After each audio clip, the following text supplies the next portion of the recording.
Today I'm going to share with you the two different repair techniques that really helped me with this dent. As you can see, we've got a fairly good sized dent on the rear side panel of this Suzuki Swift. It's pushed in on the bodyline, forced a lot of the metal up above the dent, and that's what's given us a lot of tension, as we refer to as a crown. Now, there was a couple of different methods that really helped me release the tension, start that metal movement, flowing it back into the bodyline to allow me to fully remove this dent.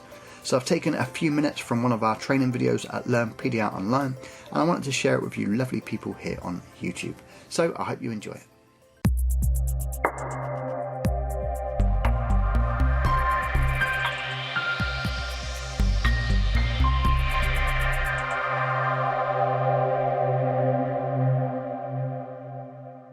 So as always, I start with any kind of glue pull repair, warming up the panel. I'm not getting it particularly hot, just kind of fairly warm to touch. That helps to relieve, obviously, or remove any kind of moisture in the panel. And as always, it does help adhesion, just helps that glue, that temperature set at a good ideal time. I'm using quite a large square Kiko tab. I've placed it right on that body line, or perhaps just slightly above the body line.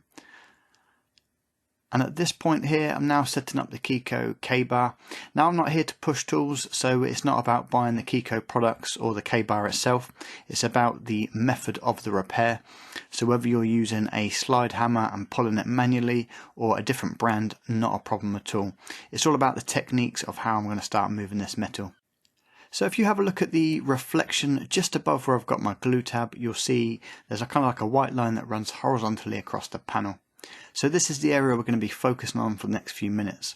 Currently, I've got excess metal above the body line, so there's a big crown that's holding a lot of tension, and I need that metal to flow downwards in towards the body line to allow it to be easier to start lifting the metal up from that low. So we're going to take this line, and you'll see in that reflection as I start working, you'll see that line slowly start coming down towards the body line. So I am pulling the damage out in this direction, just below the tension, and that is releasing the tension in the crown. So as opposed to just tapping the crown straight away with hammers, which will release tension in the crown, but it doesn't have so much control as to where you're moving that metal to. By setting up my tab on the kind of deepest part of the dent and on that body line, I'm allowing to lift some of that tension up. So have a look at where that white line sits now in the reflection. And then just then in the after, you can see it's dropped down probably a centimetre or two. So let's have a look at that again. Note that reflection. And as I start to pull it, it ends up coming down. So I'm taking the excess metal from above the body line, and by pulling out the low, I'm bringing that excess metal down towards the body line, which is allowing me to lift that body line out. So I'm simultaneously reducing that low, lifting that low by relieving some of that tension that sits above. Now, with a bit more force, I could pull it a bit further, but I don't want to create a high spot or any false tension on the body line itself. So I've reduced it to what felt fairly kind of easy to pull. And I've left my glue tab on there because I've still got some good adhesion. But right now I'm going to soften up some more of the crown.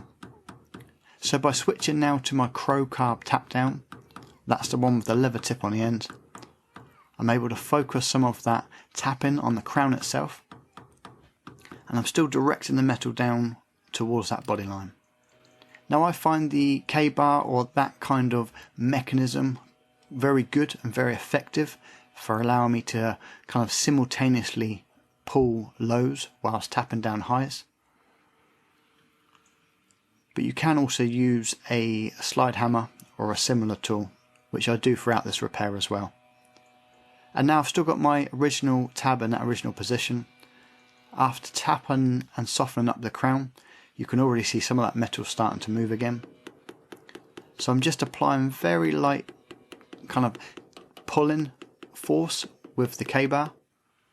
And you can see I've got it angled down, so it was drawing the metal slightly downwards while simultaneously tapping that crown, that tension, and now I'm giving it a bit of force and you can see that panel moving. So relatively quickly I've reduced the tension in that crown massively. I've allowed that metal to flow towards the body line. So very quickly during the repair process I've reduced the overall size of the repair. And this is the other technique I was referring to. So very similar.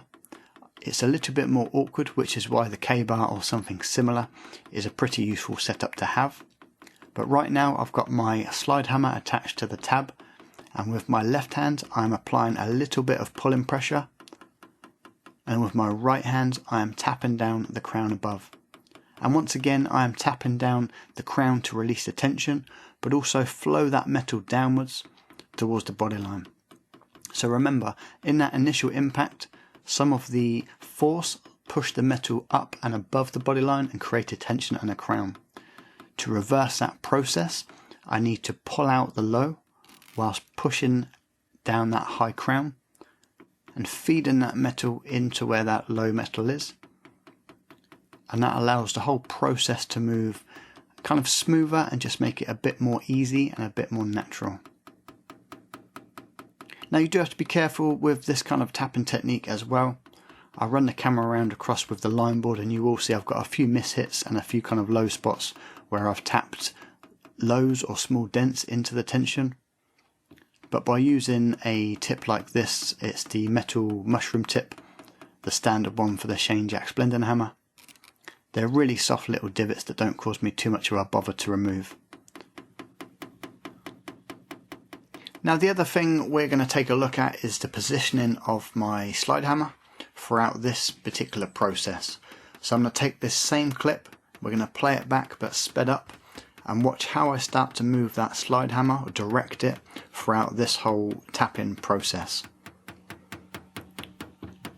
So it's similar to the way that we can direct our knockdown or our strikes with a hammer blow to intentionally send the metal in a direction.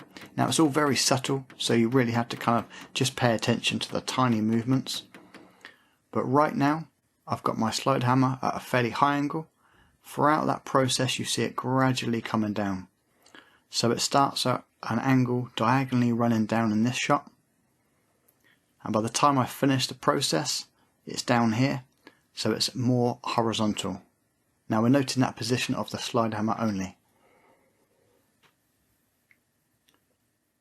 So by gradually or slowly moving the direction that I'm applying that pulling force, I'm also helping to direct the metal in exactly the position I want it to go into. So I'm encouraging it to go the way I want it to go.